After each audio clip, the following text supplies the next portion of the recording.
السلام علیکم ورحمۃ اللہ وبرکاتہ۔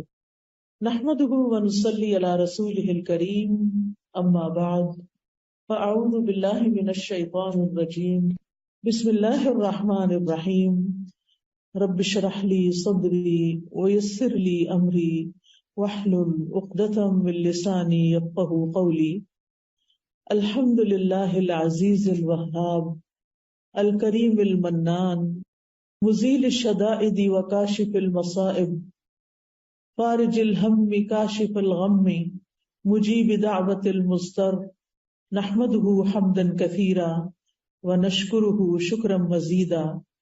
ہر قسم کی حمد تعریف اللہ رب العزت کے لیے ہے، جو عزت والا اور غلبے والا ہے، خوب عطا کرنے والا ہے، نہایت معزز اور بہت احسان کرنے والا ہے۔ وہ سختیوں تکلیفوں کو دور کرنے والا ہے، مصیبتوں کا ہٹانے والا ہے، پریشانیوں کو دور کرنے والا ہے، غموں کو مٹا دینے والا ہے، لاچار کی دعا قبول کرنے والا ہے۔ ہم اللہ کی بہت زیادہ حمد کرتے ہیں اور اس کا بہت زیادہ شکر ادا کرتے ہیں۔ قرآن مجید میں اللہ تعالیٰ فرماتے ہیں وَإِذَا أَذَقْنَا النَّاسَ رَحْمَةً فَرِحُوا بِهَا وَإِن تُصِبْهُمْ سَيِّئَةٌ بِمَا قَدَّمَتْ أَيْدِيهِمْ إِذَا هُمْ يَقْنَطُونَ۔ اور جب ہم لوگوں کو اپنی رحمت کا مزہ چکھاتے ہیں تو وہ اس پر خوش ہو جاتے ہیں، اور اگر انہیں کوئی تکلیف پہنچتی ہے جو ان کے اپنے ہاتھوں نے آگے بھیجا ہوتا ہے اس کے سبب، تو یکا یک وہ مایوس ہو جاتے ہیں۔ یہ سورۃ الروم کی آیت نمبر 36 ہے۔ اس آیت میں انسانوں کی نفسیات کا ذکر ہے کہ انسان خوشی کے موقع پر کیا کرتا ہے اور غم کے موقع پر کیا کرتا ہے۔ یعنی جب اسے خوشی ملتی ہے تو وہ اترانے لگتا ہے، وہ اللہ کو بھول جاتا ہے، لیکن جب غم آتا ہے اور وہ ان کے اپنے ہی اعمال کی وجہ سے انہیں کوئی تکلیف پہنچتی ہے، مصیبت آتی ہے، تو پھر یکا یک وہ مایوس ہونے لگتے ہیں۔ یعنی بہت کم انسانوں کے اندر ایک اعتدال کا رویہ ہوتا ہے کہ جس میں وہ خوشی اور غم کے موقع پر اپنے آپ کو کمپوز رکھیں، خوشی کے موقع پر اللہ کا شکر ادا کریں اور غم کے موقع پر صبر و شکر سے کام لیں۔ لیکن انسان کا عمومی رویہ یہی ہے کہ انسان خوشی کے موقع پر شکر ادا کرنا بھول جاتا ہے اور اسی طرح تکلیف کے موقع پر صبر کرنا بھول جاتا ہے۔ لیکن مومن کا حال اس کے برعکس ہوتا ہے۔ مومن ہر چھوٹی اور بڑی نعمت پر اللہ سبحانہ وتعالیٰ کا شکر ادا کرتا ہے، اور پھر کسی بھی خوشی کو، نعمت کو، خوشحالی کو اپنی محنت کا نتیجہ نہیں سمجھتا، اپنا کمال نہیں سمجھتا۔ وہ یہ نہیں سمجھتا کہ یہ سب کچھ میں نے کیا ہے، بلکہ وہ یہ سمجھتا ہے کہ یہ سب کچھ میرے رب نے مجھے دیا ہے، اس لیے وہ رب ہی کی طرف رجوع کرتا ہے۔ اور جب تکلیف ہوتی ہے تو وہ سمجھتا ہے کہ یہ میری آزمائش ہے اور جلد ختم ہو جائے گی، لہٰذا وہ اسے دائمی نہیں سمجھتا کہ یہ ہمیشہ کے لیے میرے گلے پڑ گئی ہے، بلکہ نا امید ہونے سے بچتا ہے۔ تو مومن خوف اور امید کے درمیان رہتا ہے۔ اگر اس کے دل میں خوف آتا بھی ہے تو وہ اس سے نکل جاتا ہے، اور اللہ تعالیٰ سے رحمت کی امید اس کا خوف دور کر دیتی ہے۔ اس طرح انسان فخر اور غرور سے بھی باز رہتا ہے اور مایوس ہونے سے بھی رکا رہتا ہے۔ تو انسان اگر اپنی زندگی پر غور کرے تو جتنی اس کو نعمتیں ملی ہیں اس کے مقابلے میں تکلیفیں بہت کم ہیں، لیکن ہمارا حال یہ ہوتا ہے کہ ہم نعمتوں کا ذکر کرنا بھول جاتے ہیں، جبکہ اللہ تعالیٰ نے فرمایا فَأَمَّا بِنِعْمَةِ رَبِّكَ فَحَدِّثْ، کہ جہاں تک تمہارے رب کی نعمت کا تعلق ہے تو اس کا ذکر کرو، اس کو بیان کرو۔ نعمتوں کا ذکر کرنا چاہیے، نعمتوں کو یاد کرتے رہنا چاہیے، اپنے دل میں اور دوسروں کے سامنے بھی اللہ سبحانہ وتعالیٰ کا شکر ادا کرنا چاہیے۔ اللہ تعالیٰ اگر مال دیتا ہے، صحت دیتا ہے، عافیت دیتا ہے، امن اور آرام دیتا ہے، کھانے پینے کی وافر نعمتیں دیتا ہے، موسم اچھا ملتا ہے، ہمارے حالات اچھے ہوتے ہیں، ہم ایک پرامن جگہ پر رہتے ہیں، تو یہ ساری نعمتیں ایسی ہیں کہ جن کو پا کر انسان کو شکر گزار ہونا چاہیے۔ اور اس کے ساتھ یہ کہ انسان ہمیشہ اللہ تعالیٰ کی طرف رجوع کرتا رہے اور اپنا کمال اس کو نہ سمجھے، اور کسی بھی نعمت کے ملنے پر ناشکری سے بچے، کیونکہ انسان کی فطرت میں یہ چیز بھی ہے کہ جب اس کو کوئی ایک چیز مل جاتی ہے تو وہ اس پر قناعت نہیں کرتا، وہ چاہتا ہے اس سے اور آگے ملے اور آگے ملے، لہذا وہ اس کو بھول کر اور کی تلاش میں نکل کھڑا ہوتا ہے، لہذا جو نعمتیں اس کو ملی ہوتی ہیں ان سے بھی پوری طرح فائدہ نہیں اٹھاتا۔ ہم دیکھتے ہیں کہ مومن کی ایک صفت یہ بھی ہے کہ وہ نعمت کی نسبت اللہ تعالیٰ کی طرف کرتا ہے، اس سے اللہ تعالیٰ اس سے راضی ہو جاتا ہے۔ اور دوسری طرف یہ ہے کہ انسان کے اوپر تکلیف کب آتی ہے؟ جب اس کا مال چلا جاتا ہے، جب اس کی اولاد کو کوئی تکلیف پہنچتی ہے، یا اولاد دنیا سے چلی جاتی ہے، یا پھر یہ ہے کہ کوئی آزمائش آ جاتی ہے مال میں، یا قحط پڑ جاتا ہے، یا دنیا کے حالات کچھ خراب ہو جاتے ہیں جیسے کووڈ آ گیا تھا، یا اور اسی طرح کے غم آ جاتے ہیں زندگی میں۔ تو ایسی صورت میں بندہ مومن مصیبت پہنچنے پر سب سے پہلے اپنا جائزہ لیتا ہے، کیا کہ کہیں میں نے کوئی گناہ تو نہیں کیا تھا، میری کوئی غلطی تو نہیں۔ مثال کے طور پر اگر بچے کی طرف سے کوئی تکلیف آئی ہے، بچہ ستا رہا ہے، بچے کی طرف سے کوئی پریشانی ہے، تو انسان کو فوراً سوچنا چاہیے کہ کہیں میں نے اپنے والدین کو تو کوئی تکلیف نہیں دی تھی، کہیں ایسا تو نہیں کہ میں نے اس کی تربیت میں کوئی کمی کی ہو، کہیں ایسا تو نہیں کہ میں اس کو ٹائم کم دیتی ہوں، کہیں ایسا تو نہیں کہ میں نے اس کو وہ کچھ سکھایا نہیں جو سکھانا چاہیے تھا۔ تو مومن جو ہے وہ فوراً اپنی غلطیوں کی طرف نظر دوڑاتا ہے، صرف اس بات کا شکوہ شکایت نہیں کرتا رہتا کہ بچہ ایسا ہے اور بچہ یہ کرتا ہے اور بچہ وہ کرتا ہے، اور آج کل کے تو بچے ہی ایسے ہیں، اور یہ تو میڈیا نے ان کو خراب کر دیا ہے، اور گیجٹس نے خراب کر دیا ہے، اور گیمز نے خراب کر دیا ہے۔ یہ ساری چیزیں بھی فراہم کرنے والے ہم خود ہی ہوتے ہیں، اور پھر بعض اوقات یہ ہوتا ہے کہ ہم خود اپنے ہاتھوں اپنے بچوں کو ایسی تعلیم دیتے ہیں کہ جس سے وہ نہ اللہ کے رہتے ہیں، نہ دین کے، نہ ایمان کے، اور نہ ماں باپ کے۔ یعنی جو بچے دین کو چھوڑ جاتے ہیں پھر عموماً وہ ماں باپ کو بھی چھوڑ جاتے ہیں، کیونکہ دین ہی ان کو یہ سکھاتا ہے کہ انہوں نے ماں باپ کا حق ادا کرنا ہے۔ قرآن مجید میں کئی مقامات پر اللہ تعالیٰ فرماتے ہیں وَاعْبُدُوا اللَّهَ وَلَا تُشْرِكُوا بِهِ شَيْئًا وَبِالْوَالِدَيْنِ إِحْسَانًا، اللہ کی عبادت کرو، اس کے ساتھ کسی کو شریک نہ ٹھہراؤ، اور والدین کے ساتھ احسان کرو۔ یہ سبق تو قرآن سکھاتا ہے، اسلام سکھاتا ہے، دین سکھاتا ہے، لیکن افسوس یہ کہ ہم نے ان کو دین ہی تو نہیں سکھایا۔ ہم عام طور پر ان کی دنیاوی تعلیم کے لیے تو پریشان ہوتے ہیں، لیکن دینی تعلیم کے لیے خاطر خواہ بندوبست نہیں کرتے۔ ناظرہ قرآن پڑھا لیا، زیادہ سے زیادہ خوش ہو گئے تو حفظ کرانا شروع کر دیا، لیکن دین کی انڈرسٹینڈنگ، دین کی سمجھ بوجھ، اس کے بارے میں ہم کم ہی غور کرتے ہیں۔ اب آپ دیکھیے کہ جن اسکولوں میں وہ جاتے ہیں وہاں تو ہر چیز دین کے الٹ جا رہی ہے، وہاں تو ان کو دین نہیں ملتا۔ مسجد ہم انہیں نہیں لے کر جاتے، وہاں بھی دین نہیں ملتا۔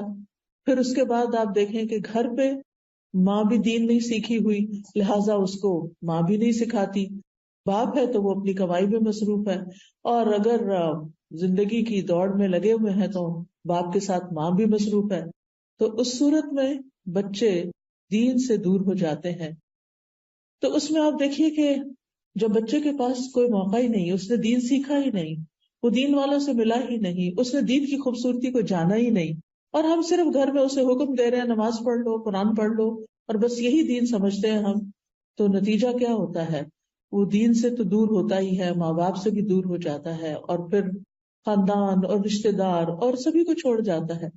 اس لیے اگر کوئی ایسی چیز ہو تو ہمیں اس صورت میں اللہ سبحانہ تعالیٰ کی طرف رجوع کرنا چاہیے، اپنے گناہوں کی معافی مانگنی چاہیے۔ It's never too late. بچہ عمر کے کسی بھی حصے میں پہنچ چکا ہے تو آپ اللہ سے مایوس نہ ہوں، آپ خوب رو رو کر دعائیں کریں، اللہ کو پکاریں، اللہ سے مانگیں، اللہ تعالیٰ ضرور اس کو لوٹائے گا۔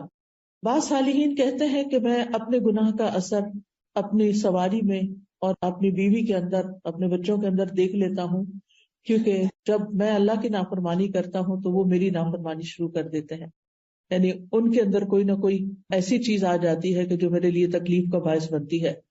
اور پھر یہ ہے کہ غم اور تکلیف میں مایوس نہیں ہونا چاہیے، کیونکہ یہ مایوسی جس طرح عام طور پہ آپ نے سنا کہ کفر ہوتی ہے، یعنی اللہ کی ناشکری ہے، اور پھر یہ کہ یہ ہوتی کیوں ہے؟ یقین اور ایمان کی کمزوری کی وجہ سے۔ یعنی انسان کا جب یقین کمزور ہو جاتا ہے، ایمان کمزور ہو جاتا ہے، اللہ کا سہارا وہ چھوڑ بیٹھتا ہے، اللہ سے مایوس ہو جاتی. اللہ سے کیسے ہم مایوس ہو سکتے ہیں جبکہ زمین و آسمان کی ساری قوتیں اور سارے خزانے اللہ کے ہاتھ میں ہیں. اگر ہماری زندگی میں کوئی کمی ہو رہی ہے تو اللہ تعالیٰ تو صرف کن کہہ کے اس کو پورا کر سکتا ہے. لہذا انسان کو کبھی مایوس نہیں ہونا چاہیے. اور مایوسی کیا ہوتی ہے؟ کسی چیز کے مل جانے کی آرزو ختم ہو جانا، زندگی میں کوئی امید نہ رہنا، زندگی میں کوئی خوشی نہ رہنا، کسی چیز پر ایکسائٹڈ نہ ہونا. اور پھر یہ ہے کہ اللہ کی رحمت سے مایوس ہو کر بعض اوقات لوگ خودکشی کا سوچنے لگتے ہیں، بعض اوقات لوگ دعا مانگنا چھوڑ دیتے ہیں، کچھ لوگ نماز پڑھنا چھوڑ دیتے ہیں. تو یہ تمام چیزیں جو ہیں یہ انسان کی حالات میں کچھ بہتری نہیں لاتی. ان چیزوں سے انسان اور تکلیف میں ہی چلا جاتا ہے. یا پھر زیادہ سے زیادہ کیا ہوتا ہے کہ انسان کسی کو فیس نہیں کرنا چاہتا، کسی گیدرنگ میں نہیں جانا چاہتا، کسی کے ساتھ ملنا جلنا چھوڑ دیتا ہے، لوگوں سے کٹ آف ہو جاتا ہے، تنہائی کا شکار ہو جاتا ہے، دن بھر سوتا رہتا ہے، راتوں کو جا کے روتا رہتا ہے. تو زندگی ایک عذاب بن کے رہ جاتی ہے. تو اس لیے بہت ضروری ہے کہ انسان مایوسی سے نکلے، ڈپریشن سے نکلے اور اللہ سبحانہ تعالیٰ کو تھام لے، اللہ کی طرف رجوع کرے اور اس وقت کے گزرنے کا انتظار کرے. اللہ سبحانہ تعالیٰ قرآن مجید میں بندوں کو مایوس ہونے سے منع فرماتا ہے کہ لا تقنطوا من رحمت اللہ ان اللہ یغفر الذنوب جمیعا. اللہ کی رحمت سے مایوس نہ ہو. اللہ سبحانہ تعالیٰ سارے گناہ یقینی طور پہ معاف کر سکتا ہے، وہ معاف کر دے گا. اسی لیے مایوسی کو ایک کبیرہ گناہ کہا گیا اور اسے گمراہ لوگوں کی صفت کہا گیا. وَمَن يَقْنَطُ مِن رَحْمَتِ رَبِّهِ إِلَّا الضَّالُّونَ. اور گمراہوں کے سوا کون اپنے رب کی رحمت سے نا امید ہو سکتا ہے. یعنی اس کا مطلب یہ ہے کہ اگر کوئی انسان مایوسی کا شکار ہے تو وہ سیدھے رستے سے ہٹ گیا ہے. جو رستہ اللہ سبحانہ تعالیٰ کی طرف جاتا ہے اور اللہ سبحانہ تعالیٰ کی رحمت جس سے انسان پاتا ہے، تو ایسی صورت میں انسان نا امید نہیں ہو سکتا. نا امیدی جو ہے یہ اللہ تعالیٰ کی بے ادبی کی ایک قسم ہے، اور اللہ تعالیٰ سے مایوس ہونا اللہ تعالیٰ کی صفات کا بھی انکار ہے. اور اللہ کی رحمت سے نا امید ہونا جو ہے وہ انسان کے اپنے حق میں سب سے زیادہ نقصان دہ ہے. پھر ہم دیکھتے ہیں کہ اللہ سبحانہ تعالیٰ اپنے بندوں کو مایوس ہونے سے بچاتا ہے، اور اس کے لیے بارش کی مثال دی جاتی ہے کہ وہی ہے جو بارش برساتا ہے جبکہ لوگ نا امید ہو چکے ہوتے ہیں، اور اپنی رحمت کو پھیلا دیتا ہے، اور وہی مدد کرنے والا ہے اور تمام تعریفوں کے لائق ہے. اسی طرح ایک حدیث قدسی میں آتا ہے، نبی صلی اللہ علیہ وسلم نے فرمایا، ہمارا رب عز و جل اپنے بندوں کی مایوسی پر ہنستا ہے حالانکہ حالات کی تبدیلی قریب ہوتی ہے. تو ایک نے عرض کیا، اے اللہ کے رسول صلی اللہ علیہ وسلم، کیا رب عز و جل بھی ہنستا ہے؟ اللہ تعالیٰ بھی ہنستا ہے؟ تو آپ نے فرمایا ہاں. تو انہوں نے عرض کیا، جو رب ہنستا ہے ہم اس کے ہاں خیر اور بھلائی کو کم نہیں پا سکتے، یعنی پھر وہ تو خوب خیر اور بھلائی کو عام کرنے والا ہے. سفیان ابن عیینہ کہتے ہیں، جس نے لوگوں کو اللہ کی رحمت سے مایوس کیا یا خود اللہ کی رحمت سے مایوس ہوا، اس نے دراصل ایک غلط کام کیا. یعنی نہ تو کسی کو مایوس کرنا چاہیے اور نہ خود مایوس ہونا چاہیے، کیونکہ مایوسی کفر اور ہلاکت کا سبب ہے، گمراہی کی ایک وادی ہے اور مایوسی میں تباہی ہے. اور مایوس ہونے والے جو ہیں وہ پھر کسی کام کے نہیں رہتے، نیکی کے کام میں سستی اور کمزوری آنے لگتی ہے. مایوسی سے انسان اللہ کے ذکر سے دور ہو جاتا ہے اور بعض اوقات گمراہیوں کی طرف اور گناہوں کی طرف چل پڑتا ہے. بعض لوگ ڈرنک کرنا شروع کر دیتے ہیں، بعض لوگ نشے کا شکار ہو جاتے ہیں، اور انسان پروڈکٹیو نہیں رہتا. مجبوراً جو دنیا کے کام کرنے پڑتے ہیں، حتیٰ کہ کھانے پینے سے بھی غافل ہو جاتا ہے، اس کو کھانا پینا بھی اچھا نہیں لگتا، اس کے دل سے سکون اڑ جاتا ہے، سکینت ختم ہو جاتی ہے، بے قراری اور غم اس کی زندگی پہ چھا جاتا ہے، اس کے دل کے اندر ایک بگاڑ آ جاتا ہے. اور پھر ایسی صورت میں انسان کو چاہیے کہ اپنا سیلف انالیسس کرے تاکہ وہ اس کنویں سے باہر نکلے، اس مصیبت سے باہر نکلے. ہم سب کے لیے کچھ سوال ہیں، میں سوال کرتی جاؤں گی، آپ اپنا جائزہ لیتے جائیں کہ کیوں میں اللہ کی رحمت سے مایوس ہوئی، کب ہوئی، کن کن مواقع پر میں پریشان ہوتی ہوں، وہ کون سی چیز ہے جس کی وجہ سے میرے اندر چڑچڑا پن آ جاتا ہے. آپ گھر جا کے ان سوالوں کو لکھ بھی سکتے ہیں. یعنی پہلے تو مرض کو ڈائگنوز کریں کہ وہ کون سی چیز ہے جس کی وجہ سے مجھے بہت غصہ آ جاتا ہے، میں بہت پریشان ہو جاتی ہوں، میں ڈپریشن میں چلی جاتی ہوں، میں مایوسی میں چلی جاتی ہوں۔ دوسرا سوال یہ کہ پھر میں اس سے نکلنے کے لیے کیا کرتی ہوں، یعنی کیا میں اس میں جب گرتی ہوں تو پھر میں گری رہتی ہوں یا میں باہر آنے کی کوشش کرتی ہوں؟ اس وقت میری کیفیت کیا ہوتی ہے؟ رونا دھونا، یا شکوے شکایت کرنا، یا ہر وقت اٹھتے بیٹھتے آہوزاری کرنا، یا پھر کسی علم والے سے، کسی ڈاکٹر سے، کسی سائیکیٹرسٹ سے، کسی دینی عالم سے رجوع کرنا۔ آپ دیکھیے کہ ہم میں سے ہر ایک کی آزمائش فرق ہوتی ہے، لیکن دنیا کا کوئی انسان ایسا نہیں کہ جو آزمایا نہ جائے۔ مثلاً ہم چھوٹی چھوٹی چیزوں پر بھی اپنی زندگی میں پریشان ہوتے ہیں۔ مثال کے طور پر آپ جس گھر میں رہتے ہیں وہاں کا شور، بچوں کا شور یا کسی کا اونچا بولنا آپ کو بہت ڈسٹرب کرتا ہے، جس کی وجہ سے آپ سارا دن ڈسٹرب ہی رہتے ہیں۔ پھر اسی طرح کسی کا اصول توڑنا، مثلاً آپ اپنے ہسبینڈ کے ساتھ گاڑی میں جا رہے ہیں، وہ اسٹاپ سائن پہ رکتے نہیں، وہ ڈرائیونگ کرتے ہوئے اسپیڈ لمٹ سے آگے چل پڑتے ہیں، اس طرح کی چھوٹی چھوٹی باتیں۔ وہیں گاڑی میں بیٹھے بیٹھے آپ پریشان ہو جاتے ہیں، آپ اتنے شوق سے کسی پکنک پہ جا رہے ہیں لیکن وہ جو راستے میں ٹریفک رولز توڑے جا رہے ہیں اور آپ ٹینس بیٹھے ہوئے ہیں کہ ابھی کسی کو آپ نے دیکھ لیا تو اب شامت آئی اور اب پتہ نہیں کیا ہوتا ہے، کوئی ایکسیڈنٹ ہو، یعنی سارا وقت جو ہے وہ آپ کا ایک ٹینشن میں، ایک پریشانی میں اور ایک خوف میں اور ایک غم میں گزرتا ہے، حتیٰ کہ آپ نہ ریلیکس ہوتے ہیں، نہ کوئی بات کرتے ہیں، نہ ہنس سکتے ہیں، نہ خوش ہو سکتے ہیں۔ سارا وقت آپ کی نظر جو ہے وہ سڑک پر ہی لگی ہوئی ہے کہ اب پتہ نہیں کیا ہوگا اور اب کیا ہوگا۔ اسی طرح کچھ لوگوں کی پریشانی روپے پیسے میں، بزنس میں، جاب میں کمی کی وجہ سے ہوتی ہے۔ کبھی لوگوں کو اپنے خاندان والوں سے بہت شکوے شکایات ہوتے ہیں، والدین سے شکایتیں ہوتی ہیں، پھر شوہر ایسا مل گیا، پھر بچے ویسے ہو گئے، پھر بہن بھائی ایسے ہیں، پھر رشتے دار ایسے ہیں، زمانہ ہی ایسا ہے، لوگ ہی ایسے ہیں، کوئی بھی اچھا نہیں، سبھی سے بد دل، سبھی سے مایوس، کوئی توجہ نہیں دیتا، کوئی مجھ سے محبت نہیں کرتا، یعنی اس قسم کی باتوں میں کھوئے رہتے ہیں۔ کچھ لوگوں کو اللہ کا شکر ہے کہ صحت کا بھی مسئلہ نہیں ہوتا، رشتے داروں کا بھی، ان میں سے نہ مالی بس سب نعمتیں ہیں، وہ پوری دنیا کو اپنے سر پہ بٹھا دیتے، کس ملک میں کیا ہو رہا ہے اس کی خبریں سن، اس کی سن، رہتے یہاں ہیں 20 سال سے پاکستان نہیں گئے لیکن پاکستان کے حالات پہ اتنے دکھی اور اتنے غمگین رہتے ہیں کہ جیسے ان کے اس دکھ اور غم کی وجہ سے سارے حالات ٹھیک ہو جائیں گے۔ جس محفل میں بیٹھیں گے وہاں پالیٹکس ڈسکس کرنا شروع کر دیں گے اور مستقل ایسا لگتا ہے کہ جیسے وہی سب سے زیادہ ایکسپرٹ ہیں ان ساری چیزوں پہ، حالانکہ ان ساری باتوں کا ان کی ذات سے کوئی خاص تعلق نہیں ہے۔ جب آپ کسی ملک میں رہتے نہیں ہیں تو اس کے غم پالنے سے آپ کا کچھ بھلا نہیں ہونے والا۔ تو یاد رکھیے، خوشی یا مصیبت پہنچنے پر اپنے رویے، اپنے ریئیکشن کو دیکھا کریں کہ میں اس پر ریئیکٹ کس طرح کرتی ہوں، اور پھر اس ریئیکشن کے بعد وٹ نیکسٹ، میں کیا کرتی ہوں۔ یعنی مثال کے طور پر شوہر کی کوئی بات بری لگی، اس کے ساتھ غصے سے ریئیکٹ کیا، اس کے بعد اس کا بھی موڈ آف ہو گیا، آپ کا بھی ہو گیا، اب سارا دن کوئی بول چال نہیں، اب سارا دن اپنے آپ کو کھائے چلے جا رہے ہیں، کھائے چلے جا رہے ہیں۔ اب آپ کو کرنا کیا چاہیے؟ اب آپ سوچتے ہیں کہ اب یہ حالات ٹھیک کیسے ہوئے، کہ کچھ مرد حضرات تو ایک دفعہ ناراض ہو جائے تو پھر دن ہی لگ جاتے ہیں ان کو واپس لوٹنے میں، تو پھر آپ کو یہ پریشانی لگتی ہے کہ اب پتہ نہیں کس دن گھر کا ماحول ٹھیک ہوگا، اور پھر ابھی ٹھیک ہو نہیں رہتا کہ پھر دوبارہ کوئی مسئلہ پیش آ جاتا۔ تو ضرور سوچیں کہ کہیں میری وجہ سے تو نہیں یہ ہوتا، کہیں میں تو اس کا سبب نہیں، کہیں میں تو اوور ریئیکٹ نہیں کر جاتی۔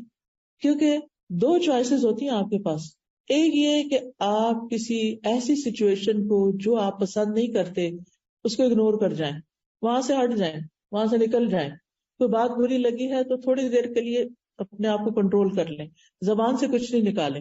ٹھیک ہے آپ کے چہرے پر تو ضرور آئے گا کہ آپ کو اچھا نہیں لگا، لیکن اگر آپ اپنا منہ زپ کر کے باہر نکل جاتے ہیں تو آپ کے لیے آئندہ آسانی ہو جائے گی، تھوڑی دیر کے بعد وہ دھواں چھٹ جائے گا اور حالات نارمل ہو جائیں گے۔ لیکن اگر آپ اس وقت وہاں بول پڑتے ہیں اور اونچی آواز سے بول دیتے ہیں اور نیگیٹولی ریئیکٹ کرتے ہیں تو وقتی طور پر تو آپ کا غصہ جو ہے وہ نکل جائے گا، لیکن اس کا خمیازہ لانگ ٹائم تک بھگتنا پڑے گا۔ اور پھر اگر ایک انسان ریپیٹڈلی ایسی حرکت کرتا ہے تو وہ بدنام بھی ہو جاتا ہے، یہ تو ہے ہی ایسی، اس سے تو یہی توقع رکھنی چاہیے۔ تو اگلا جو آپ اپنی ڈائری میں جا کے لکھیں گے یا کسی کاغذ پر، وہ یہ کہ خوشی یا مصیبت کے پہنچنے پر میرا رویہ کیا ہوتا ہے، اور پھر یہیں سے آپ نکال سکتے ہیں کہ میرا رویہ کیا ہونا چاہیے. آپ اس پیپر کو یوں دیکھیں کہ جیسے یہ کسی کی بات لکھی ہوئی ہے کہ اس نے خوشی یا غم کے موقع پر یہ رویہ اختیار کیا، تو آپ کہیں گے ہے اس کا دماغ صحیح ہے، ایسا کیوں کیا؟ یعنی آپ کو اپنا رویہ خود ہی درست نہیں لگے گا. اس کے بعد یہ ہے کہ جب کوئی معاملہ خراب ہو جائے، جب حالات پریشان کن ہو جائیں، تو پھر آپ اپنے قابل اعتماد لوگوں سے ڈسکشن کر سکتے ہیں، سوال کر سکتے ہیں، اس معاملے کا حل پوچھ سکتے ہیں. لیکن اگر سامنے والا جس کو آپ اپنی کہانی سنا رہے ہیں، اگر وہ آپ کو آئینہ دکھانے کی کوشش کرے کہ یہ غلطی دراصل آپ سے شروع ہوئی ہے، تو اس کو اپنے اوپر ایک حملہ نہ سمجھے، اس کو اس کی خیر خواہی سمجھے کہ یہ شخص میرا ہمدرد ہے، کیونکہ آپ نے پہلے اس پر ٹرسٹ کیا، اسی لیے تو آپ اس کے پاس گئے. تو ٹرسٹ وردی شخص کو پھر ٹرسٹ ہی کریں، اس کی کسی بات کو مائنڈ نہ کریں، اس کی بات کو پرسنل نہ لے لیں کہ یہ تو ہے یہ ایسا. اور پھر یہ بعض اوقات لوگ انجسٹ بھی ہوتے ہیں، صحیح بات نہیں بھی کر رہے ہوتے، لیکن وہ اپنے تجربات سے بات کر رہے ہوتے ہیں، یہ ان کے ایکسپیرینسز آف لائف ہوتے ہیں جن کی روشنی میں وہ آپ کو مسائل کا حل بتا رہے ہوتے ہیں. تو ایسی صورت میں جب آپ ڈسکشن کر رہے ہوں تو اس میں سب سے پہلی بات یہ، یعنی آپ کو مسئلہ پیش آیا، اب آپ کسی کے پاس گئے، آپ مسئلہ بتا رہے ہیں، سب سے پہلے تو اپنے آپ کو کام ڈاؤن کریں. مسئلہ بتاتے ہوئے جذباتی نہ ہو، اپنے جذبات کو ایک طرف رکھتے، کیونکہ بہت سے لوگ جب مسئلہ بتاتے ہیں تو یا رونے لگتے ہیں، یا پھر کافی دیر تک ان کو سمجھ نہیں آتی کہ انہوں نے کہنا کیا ہے. دوسروں کا وقت بھی بہت قیمتی ہوتا ہے. جب آپ کسی کے پاس کوئی مسئلہ لے کر جائیں تو پہلے گھر سے ہوم ورک کر کے جائیں کہ میں نے کیا پوچھنے کے لیے جانا ہے. یہ نہیں کہ اس کے پاس بیٹھ کے بار بار یہ کہیں میں تو بہت کچھ سوچ کے آئی تھی لیکن میرے دماغ سے سب کچھ اڑ گیا ہے. تو اس طرح کی باتیں نہ کریں، بلکہ اپنا وقت بھی استعمال کریں اور دوسرے کا بھی کریں، چاہے بہن ہی ہو، آپ کی دوست ہو، آپ کے ہسبینڈ ہو، کوئی بھی ہو.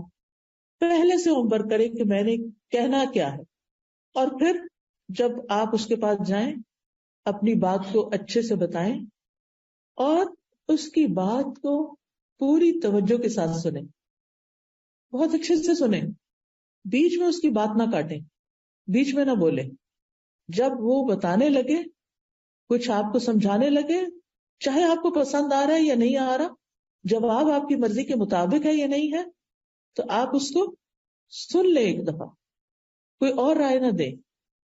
پھر آپ بیٹھ کے اس کی نیت پہ شک نہ کرنے لگے، یعنی کہ اس کی نیت ہی خراب ہے، یہ تو میرا بھلا چاہتا ہی نہیں. کیونکہ دنیا میں کوئی ٹول ایسا ابھی تک ایجاد نہیں ہوا جس سے کسی کی نیت پرکھی جا سکے. اس معاملے میں بھی اور عام طور پر بھی کسی کی نیت کو اٹیک نہ کریں. جو بھی انسان ہے، جیسا بھی ہے، اس کے بارے میں حسن ظن رکھیں، اس کے بارے میں پازیٹو سوچیں کہ یہ اچھا انسان ہے. انلیس کہ وہ کوئی ایسی چیز کرے تو اس معاملے میں اس کو ایکسکیوز کر دیں، لیکن چھوٹی موٹی غلطیوں سے یا کسی کی ٹنگ سلپ سے اس میں ہنسنا شروع کر دیں یا اس کے بارے میں برا خیال نہ کریں. پھر آپ دیکھیے کہ جب آپ گفتگو کریں، اپنا مسئلہ بیان کریں، تو اپنی نیت کو بھی ٹٹولیں کہ آپ کیوں مسئلہ بیان کر رہے ہیں، اور پھر یہ کہ آپ واقعی مسئلے کا حل چاہتے ہیں یا صرف کتھارسس چاہتے ہیں کہ آپ کو کوئی مل جائے کہ جس کے سامنے اپنی کہانی سنائے. بعض لوگ ایسا بھی کرتے ہیں کہ کسی کے پاس جاتے ہیں، اس کو مسئلہ سناتے رہتے ہیں اور اس سے پوچھنے کی زحمت بھی نہیں کرتے کہ آپ اس بارے میں کیا کہتے ہیں. جب ساری کہانی سنا چکتے تو پھر کہتے ہیں بس یہی تھا جو آپ کو بتانا چاہ رہے تھے، اینڈ دیٹس اٹ، کہانی ختم ہو گئی ہے، اب ہمارا غصہ دور ہو گیا. کوئی مشورہ ملے یا نہ ملے، اور اس نیت سے تو جاتے ہی نہیں کہ کوئی مشورہ ملے گا تو اس پہ عمل کرنا ہے، وہ تو صرف اپنے دل کی بھڑاس نکالنے کے لیے بازو کا تم جاتے. اور پھر ایک شخص کو بھی سنا کے تسلی نہیں ہوتی، کچھ باقی رہ جاتا ہے، پھر کوئی اور دوسرا پکڑ لیتے ہیں، اس کے ساتھ بیٹھ جاتے ہیں، اس کو سناتے ہیں، کوئی تیسرا مل جاتا ہے اس کو سناتے ہیں، اور پھر اس طرح اپنے آپ کو مزید کنفیوز بھی کرتے ہیں. تو بہرحال ہمیں بات طریقے سے کرنی ہے، جس سے بھی کرنی، ہم میں سے ہر ایک کو ضرورت ہوتی ہے کاؤنسلنگ. اور پھر یہ ہے کہ اپنی رائے دوسروں پہ مسلط نہیں کرنی، بلکہ دوسروں کے نقطہ نظر کو سمجھنے کے لیے دھیان لگانا ہے. اور اگر آپ کو دوسرے کی کوئی بات سمجھ نہیں آئی تو شائستہ انداز میں اس سے سوال بھی کرنا ہے کہ آپ اپنی بات دہرا دیجئے. اور پھر یہ ہے کہ انسان کو غم، پریشانی، دکھ، مایوسی سے نکلنے کے لیے کچھ اور کام بھی کرنے، یعنی دوسروں سے صرف باتیں نہیں کرتے رہنا، اپنے آپ سے بھی کچھ بات کرنی ہے. ایسے مواقع پر اپنے آپ کو ٹائم دیجیے، اپنے آپ سے سوال کیجیے، اپنے آپ کو کچھ سکھائیے. کیسے؟ نمبر 1، اس دنیا کی حقیقت کو سمجھیں. جو لوگ اس دنیا کی حقیقت کو سمجھ جاتے ہیں ان کی پریشانیاں ختم ہو جاتی ہیں، کیونکہ وہ اس دنیا کی طرف نہیں دیکھتے بلکہ وہ آگے کی دنیا کو دیکھتے ہیں. وہ یہاں کے غم بھلا دیتے ہیں آخرت کے غموں کے ساتھ، کیونکہ غم کا مقابلہ غم سے کرنا ہے نا. تو جب ان کو آخرت کی فکر لگ جاتی ہے تو دنیا کی بہت سی فکریں سب سائڈ ہو جاتی ہیں. وہ کہتے ہیں یہ تو کچھ بھی نہیں. جب زمین کے اوپر رہنا مشکل لگتا ہے تو زمین کے اندر جو لوگ پڑے ہوئے ہیں قبرستانوں میں، جب ان کے بارے میں سوچیں گے تو کیا ہوگا. زمین کے اوپر رہنا پرسکون لگے گا.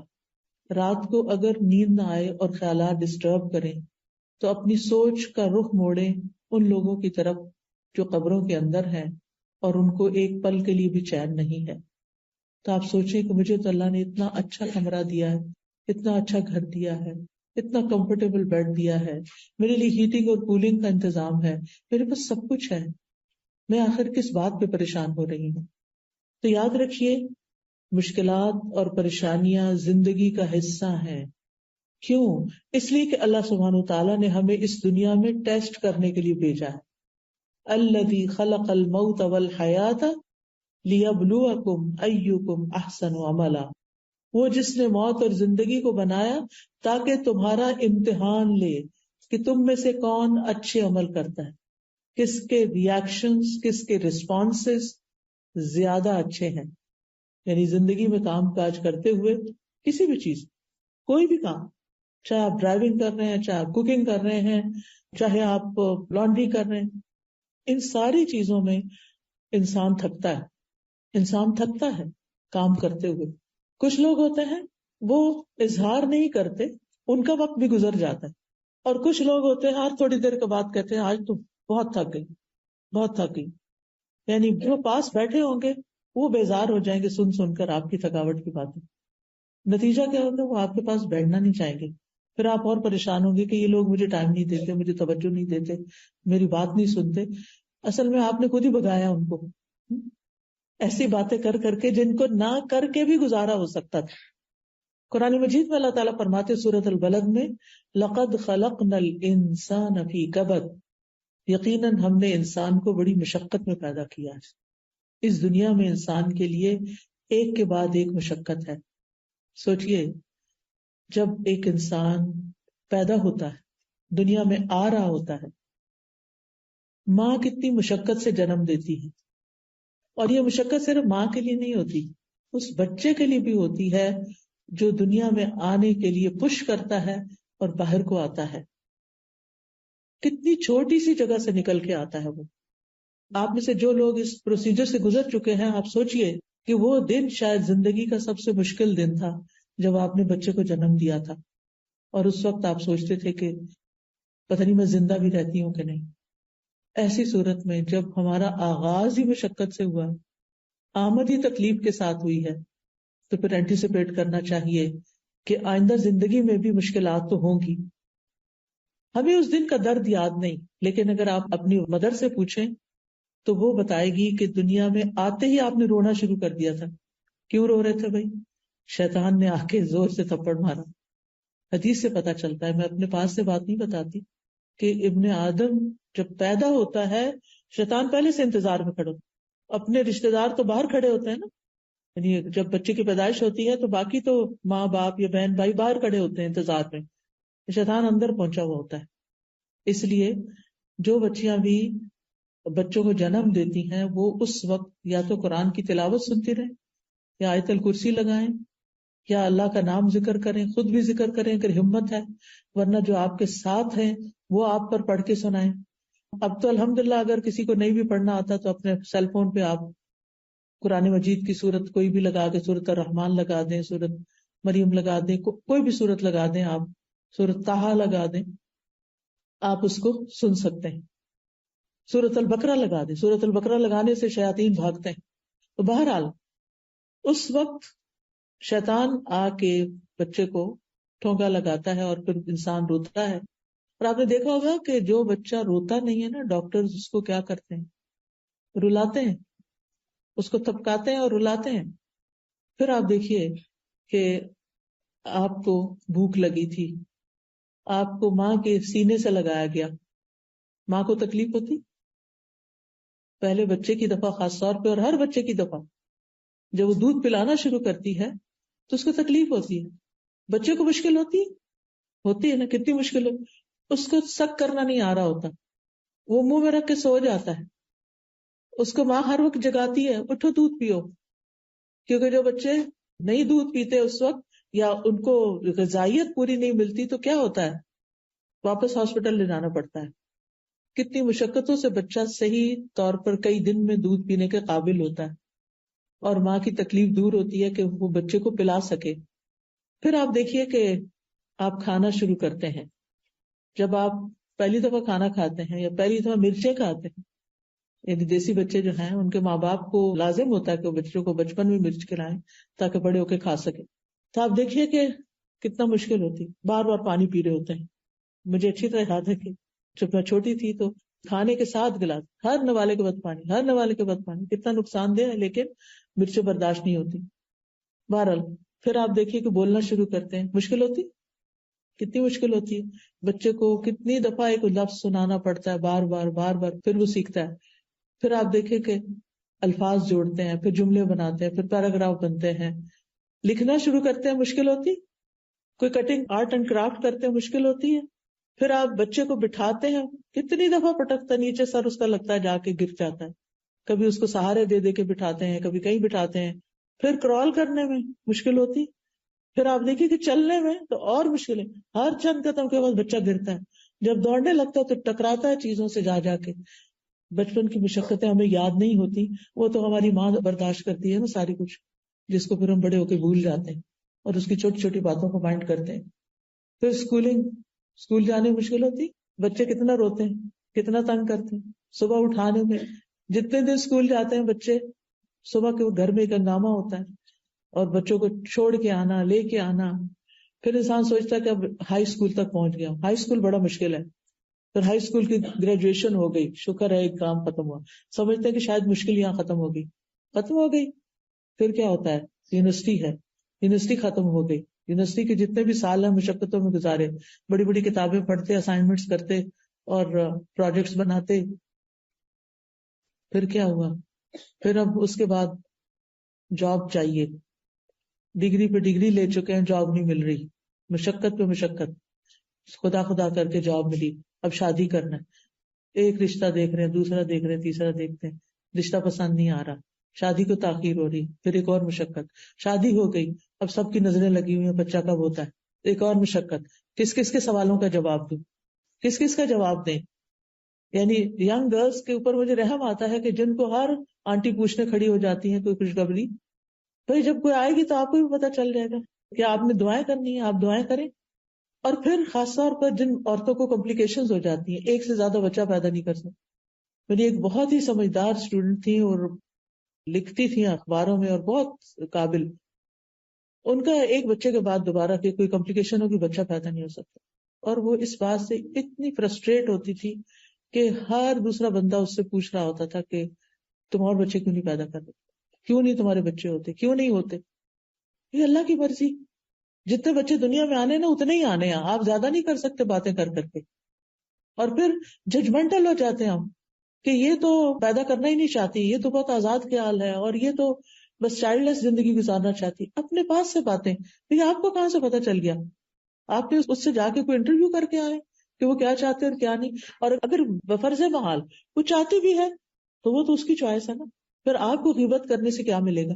آپ کو باتیں بنانے سے کیا حاصل ہوگا؟ بہرحال شادی ہو جاتی ہے کہ مشکلات ختم ہو گئی. شادی کے بعد کیا ہوتا ہے؟ کچھ دن تو اچھے گزرتے ہیں، پھر وہاں بھی مشکلات شروع ہو جاتی ہیں، انڈرسٹینڈنگ کی مشکلات ہو جاتی ہیں. آپ دیکھیے کہ طلاق کی شرح شادی کی شرح سے زیادہ ہے اس وقت. اتنی شادیاں نہیں ہوتی جتنی طلاقیں ہو رہی ہیں. ایک دفعہ طلاق، دو دفعہ طلاق، تیسری دفعہ طلاق. دوبارہ شادی کرنا چاہتے ہیں، سیٹل ہونا چاہتا ہوں، پرسکون ہونا چاہتا ہوں، کیونکہ ہم سمجھتے ہیں شادی ہوگی، سیٹل ہو گئے، پرسکون ہو گئے، بات ختم. شادی ہوگی، اب آپ دیکھیں اس کے بعد کیا؟ اب گھر چاہیے، اب گھر بنانے کے لیے پیسے چاہیے، اب اس کے لیے ایک اور مشقت شروع ہوگی.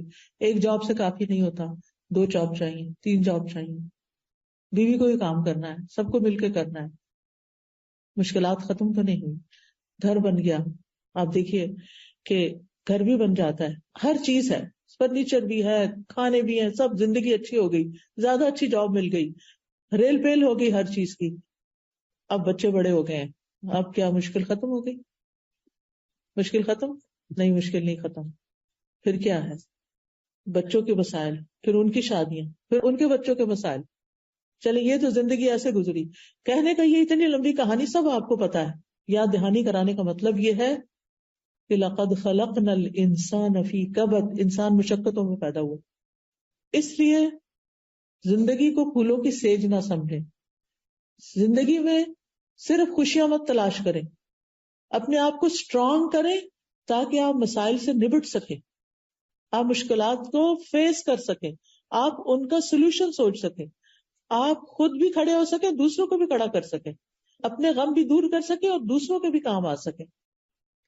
کیونکہ ایمان ہی ایسی چیز ہے کہ جس کے ساتھ انسان مضبوط ہو سکتا ہے. اللہ کی ذات پہ بھروسہ اور توکل ہی ایسی چیز ہے کہ جس کے سہارے انسان ان مشکلات کو ڈیل کر سکتا ہے، نبٹ سکتا ہے، اور ان کو مشکلات نہیں سمجھتا بلکہ اپنی روٹین کے کاموں کو اور اپنی زندگی کی گاڑی کو چلائے رکھتا ہے. اب آپ دیکھیے یہ زندگی مشکل ہے، لیکن کیا موت کا دن مشکل نہیں؟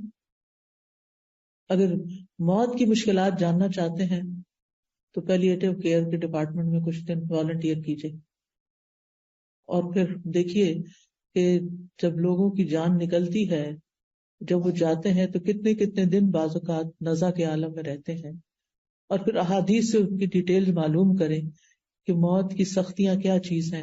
نبی صلی اللہ علیہ وسلم اپنے آخری وقت میں بار بار ان پہ غنودگی طاری ہو جاتی تھی، پانی کا پیالہ رکھا ہوا تھا جس میں ہاتھ ڈال کے اپنے چہرے پہ پانی لگاتے تھے اور فرماتے تھے ان للموت سکرات، موت کی سختیاں ہیں.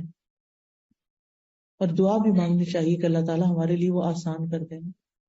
روح کا نکلنا کوئی آسان دن نہیں، مشکل مرحلہ ہے. روح جسم سے 4 سٹیجز میں نکلتی ہے. سب سے پہلے تو روح جسم میں اکٹھی ہوتی ہے ایک جگہ، پاؤں کی انگلیوں سے شروع ہو کے، ہاتھوں کی انگلیوں سے شروع ہو کے. اسی لیے آپ دیکھیں کہ جو لوگ فوت ہو رہے ہوتے ہیں نا، اگر آپ ان کے ہاتھوں کو ہاتھ لگائیں بالکل ٹھنڈے برف ہو چکے ہوتے. پھر آپ دیکھیں کہ ساری جگہ سے اکٹھی ہو کے ایک جگہ پر آتی ہے جس کے بارے میں اللہ تعالیٰ فرماتے ہیں کلا اذا بلغت التراقی، ہرگز نہیں، جب جان حلق تک پہنچ جائے گی، یہاں تک آ جاتی، کالر بون تک، ہنسلی کے پاس آ جاتی ہے، تو یہاں پر پھر شدید درد ہوتا ہے، اور یہ دردناک لمحہ ہوتا ہے. وہ بلغت القلوب الحناجر، یوں لگتا ہے دل منہ سے باہر نکل آئے گا. پھر روح نکلنے کا مرحلہ ہوتا ہے والنازعات غرقا، ان فرشتوں کی قسم جو جسم کے اندر گھس کے روح کو نکال کے لے جاتے ہیں. والناشطات نشطا، اور ان کی قسم جو آسانی سے مومنوں کی جان نکال لیتے ہیں. یعنی کافر کی جان نکالنا زیادہ مشکل ہوتی ہے بنسبت مومن کی، کیونکہ اس کی روح باہر نکلنا نہیں چاہتی. اس کو پتا ہے کہ آئندہ موت کے فرشتے دیکھے جو بہت ہی یعنی نیک روحوں کے پاس تو اچھے فرشتے آتے ہیں، جیسے اچھا ڈاکٹر آ جائے تو آپ کی تکلیف ہلکی ہو جاتی. تو جو نیک لوگ ہوتے ہیں ان کے پاس اچھے فرشتے خوش شکل، اچھے لباس میں، اچھی وضاحت، خوشبو کے ساتھ اور نرمی کے ساتھ وہ آتے ہیں اور بیٹھ جاتے ہیں، اور پھر کہتے ہیں یا ایتھا النفس المطمئنہ، اے نفس مطمئنہ، ارجعی الی ربک راضیۃ مرضیہ، واپس چلو اپنے رب کی طرف. وہ تو تم نے ٹیسٹ کے لیے یہاں بھیجا تھا، اب واپسی کا وقت ہے. واپس چلو اپنے رب کی طرف راضیۃ، اس حال میں کہ تم رب سے راضی ہو. کیونکہ اس وقت بھی شیطان بہکاتا ہے، یہ دیکھو تمہارا رب تمہارے ساتھ کیا کر رہا ہے. مومن کہتا ہے میں اپنے رب سے راضی ہوں. جیسے دنیا میں تکلیف کی حالت میں وہ اپنے رب سے راضی رہتا تھا، موت کے وقت بھی راضی رہتا ہے. راضیۃ مرضیہ، ایسے شخص پر رب کی رضا بھی آ جاتی. اور اس کو کیا صدا ملتی، کیا آواز آتی ہے، فادخلی فی عبادی وادخلی جنتی. آؤ میرے نیک بندوں کے ساتھ تم بھی جمع ہو جاؤ، آؤ میری جنت میں داخل ہو جاؤ. کتنا اچھا انجام ہے اس شخص کا جو نفس مطمئنہ رکھتا ہے، دنیا کی مشکلات میں ہوش و حواس نہیں کھو بیٹھتا، دنیا کی تکلیفوں میں اپنے رب سے راضی رہتا ہے. پھر آپ دیکھیے کہ کچھ لوگ دنیا میں سوچتے ہیں کہ اگر ہم خودکشی کر لیں گے تو ہماری زندگی کی مصیبتیں ختم ہو جائیں گی. واقعی جب کبھی میرے پاس کوئی ایسا شخص آتا ہے کہ اور بتاتا ہے تو میں اس سے پوچھتی ہوں تم واقعی سمجھتے ہو کہ خودکشی سے تکلیفیں ختم ہوں گی یا اس سے بھی زیادہ بڑی ہوں گی؟ ہاں یہ تو ہے کہ حرام موت ہے، پھر ایسا اور ویسا ہو گیا، تو پھر یہ تکلیفیں بڑی ہیں. یہ وہ عقل مند تو یہی سوچتا ہے نا، یہ تکلیف برداشت کروں، یہ ورتھ ہے برداشت کرنا بنسبت اس سے بڑی تکلیف کے. بہرحال اس کے بعد کیا ہوتا ہے انسان کے ساتھ، کہاں جاتا ہے مرنے کے بعد؟ قبر میں جاتا ہے. قبر کا مرحلہ آسان ہے؟ آسان ہے؟ نو. قبر ہر ایک کو بھیجتی ہے، مومن کو بھی، کافر کو، منافق، سب کو پریس کرتی ہے. اور پھر کیا ہوتا ہے، منکر نکیر آ جاتے ہیں. وہ کیا کرتے ہیں، سوال کرتے ہیں، من ربو کا، ما دینو کا، من نبیو کا. اور بڑے سخت انداز میں سوال کرتے ہیں، جیسے کوئی پولیس مین جو کسی مجرم سے سوال کر رہے ہیں اور ڈانٹ ڈپٹ کے کر رہے ہیں. اور اس وقت آپ دیکھیں کہ مجرم کا حال پھر کیا ہوتا ہوگا. وہ کہتا ہے مجھے نہیں پتا، میں نے سنا تھا، لوگ کہتے تھے، میں بھی کہتا تھا. اس نے رب کو نہیں جانا، رب کی معرفت حاصل نہیں کی، رب کی پہچان ہی نہیں. دنیا میں آئے ہیں، سب کچھ رب کا دیا ہوا کھا رہے ہیں، پی رہے ہیں، ہر چیز کر رہے ہیں، اور رب کو ہی نہیں جانتے، رب کو ہی نہیں پہچانتے. اگر کوئی بچہ آپ سے کہہ دے میں نہیں جانتا آپ کون ہیں، کیسا لگے گا آپ کو؟ اگر آپ کا بچہ آپ کو کہہ دے I have nothing to do with you, I don't know who you are، میں نہیں جانتا آپ. آج کے دور میں ایسے بچے ہیں، ماں باپ کو ہی ابینڈن کر دیتے ہیں کہ we are done with you، اب ہم آپ سے کبھی نہیں ملیں گے. کل ہی مجھے کسی نے بتایا. اور ایسے ماں باپ کا حال دیکھنے والا ہوتا ہے کہ جو اپنی ساری محنت کر کے، کما کما کے، تھک تھک کے ان کی یونیورسٹی کی فیس بھرتے ہیں اور ان کے زندگی کی ہر خواہش پوری کرتے ہیں. دور کی یونیورسٹیوں میں جا رہے ہیں تو آسانی کے لیے اپارٹمنٹ رینٹ پہ لے کے دیتے ہیں، اور معلوم نہیں کیا کیا کام کر رہے ہوتے ہیں. اور پھر جب بچے پڑھ جاتے ہیں، اپنی جاب کرنے لگے، انڈیپینڈنٹ ہو جاتے، پھر کہتے ہیں ہو آر یو، ہم نہیں جانتے آپ کو، ہم نے تو نہیں کہا تھا آپ ہمارے ساتھ یہ کریں. اللہ تعالیٰ ایسے برے وقت سے سب کو بچائے اور سب کے بچوں کو نیک بنائے. لیکن یہ کہ یہ بھی ایک آزمائش ہوتی ہے. بہرحال اللہ تعالیٰ کو کیسے لگتا ہوگا جب ہم اللہ ہی کو نہیں پہچانتے، اللہ تعالیٰ کی صفات ہی نہیں جانتے، اللہ تعالیٰ کے نام ہی نہیں جانتے. ہم میں سے کتنے لوگ ہیں جن کو 99 نیم زبانی یاد ہو اللہ تعالیٰ کے، اور پھر ان کا مطلب بھی آتا ہو. ہمیں اللہ تعالیٰ کا پتہ ہی نہیں ہے. وہ ہمارا رب ہے. وہ رب کون ہوتا ہے؟ زندگی میں مایوسی آتی ہی اس وقت ہے جب انسان رب کو نہیں پہچانتا. اور جو رب پہ توکل کرتا ہے، رب پہ بھروسہ کرتا ہے، رب کو جانتا ہے، تو وہ کبھی رب سے مایوس نہیں ہوتا. جیسے اس صحابی نے کہا نا، رب ہنستا ہے، پتا چل گیا رب ہنستا ہے، اچھا وہ ہنستا ہے تو پھر ہمیں کوئی پریشانی نہیں، اس سے ہمیں خیر ہی کی توقع ہے. پھر آپ دیکھیے قبر کے بعد کیا ہوگا. قبر کے فرشتے تو آ چکے، وہ کوئی عبایا میں نہیں آئیں گے، وہ کسی اچھے خوبصورت لباس میں نہیں آئیں گے. ان کی آنکھوں کا رنگ نیلا اور جسم کا شاید کالا اور بہت بھیانک شکل، اور وہ زمین کو یوں کھودتے ہوئے اندر آ جائیں گے قبر کے اندر. کوئی بھی ساتھ نہیں ہوگا، کوئی غمخوار، کوئی سوائے اپنے اعمال کے. جب سر کی طرف سے کوئی چیز آئے گی تو قرآن آ جائے گا، جب دائیں طرف سے نماز آ جائے گی، پاؤں کی طرف سے نیک اعمال، لوگوں کی خدمتیں جو بھاگ بھاگ کے کی ہوں گی، وہ سارے آ کے مومن کو سراؤنڈ کر لیں گے اور اسے کوئی تکلیف نہیں پہنچنے دیں گے. لیکن ہم نے کتنی ایسی تیاری کر کے رکھی ہوئی ہے کہ یہ میری قبر کے لیے ہے سب کچھ. ہمیں اپنے بیڈ روم کی تو بہت فکر ہوتی ہے کہ اب ہمیں فرنیچر تبدیل کر لینا چاہیے، میٹرس اس سے اچھا والا آ گیا، اب وہ لے لیتے ہیں، کرٹن چینج کر لیتے ہیں، فلاں چیز فلورنگ بدل لیتے ہیں، کیا سے کیا نہیں کرتے رہتے. لیکن قبر کے لیے کیا تیار کر رہے ہیں، کتنے نیک اعمال ہیں کہ وہ ہمیں کس طرح پروٹیکٹ کریں گے. کیونکہ قبر تک اولاد بھی جاتی ہے، واپس چلی جاتی ہے. بیوی بچے جاتے ہیں واپس چلے جاتے ہیں، جو مال متاع ہوتا ہے وہ بھی ان کے ساتھ پیچھے ہی واپس چلا جاتا ہے، صرف قبر کے اندر عمل اترتے ہیں. تو اگر ہماری نمازیں ہی پوری نہ ہوں اور ڈھنگ ہی نہ پڑی ہوئی ہوں تو وہ کیا کریں گی؟ اب دیکھیں نا، اگر آپ کو شیلڈ لیتے ہیں تو شیلڈ بھی تو اسٹرانگ ہونی چاہیے نا. یہ نہیں کبھی پڑھ لی کبھی نہیں، کبھی لیٹ پڑھ رہے ہیں کبھی کچھ کر رہے ہیں کبھی کچھ کر رہے ہیں، کبھی قضا کر کر کے ساری جمع کر. یہ کس طرح کی نمازیں ہیں؟ ایسی نمازیں کیا پروٹیکٹ کریں گی؟ تو ہم اپنے اعمال کا جائزہ لیں. پھر آخرت کے دن کو مشکلات ہیں جب لوگ قبروں سے اٹھیں گے. یہ ایک اور مشکل وقت ہوگا. لوگ اپنے گناہوں کے مطابق پسینے میں ڈوبے ہوں گے. پھر اعمال نامے تولے جا رہے ہیں کہ کیسا دل دھک دھک کر رہا ہوگا کہ پتہ نہیں وزن پڑتا ہے کہ نہیں ان کا، کیونکہ جو کام ریاکاری اور دکھاوے کے لیے کیے ہوں گے ان کا وہ وزن ہی نہیں ہوگا. چاہے وہ ڈھیر ہوں گے، لیکن جب وہ میزان میں رکھے جائیں گے تو میزان اٹھ جائے گا، کچھ بھی نہیں ہوگا اس میں. پھر آپ دیکھیے پھر اللہ تعالیٰ کے سامنے پیش ہونا ہوگا. کیسے جواب دے؟ کوئی ایک سوال کا جواب ہم دے سکیں گے؟ کیونکہ اللہ کو تو سب پتا ہوگا. کوئی جھوٹ بھی نہیں بول سکتے، کوئی دھوکہ فریب، کوئی باتیں ٹال مٹول بھی نہیں کر سکتے. دنیا میں تو کوئی کوشچن کرتا ہے نا ہمیں، جیسے بچہ ہم سے کچھ پوچھتا ہے تو ہم نہیں بتانا چاہتے تو ہم اس کا دھیان بانٹ دیتے ہیں. شوہر کچھ پوچھتا ہے نہیں بتانا چاہتے تو ادھر ادھر بات کر دیتے ہیں. لیکن وہاں تو نہیں کچھ بھی کر سکیں گے. حدیث میں آتا ہے کہ تم اللہ تعالیٰ کے سامنے اس طرح کھڑے ہوگے کہ تمہارے دائیں طرف جنت ہوگی، بائیں طرف جہنم ہوگی. رب تمہارے سامنے ہوگا اور پھر اس وقت تمہیں کوئی چیز کام نہیں دے گی.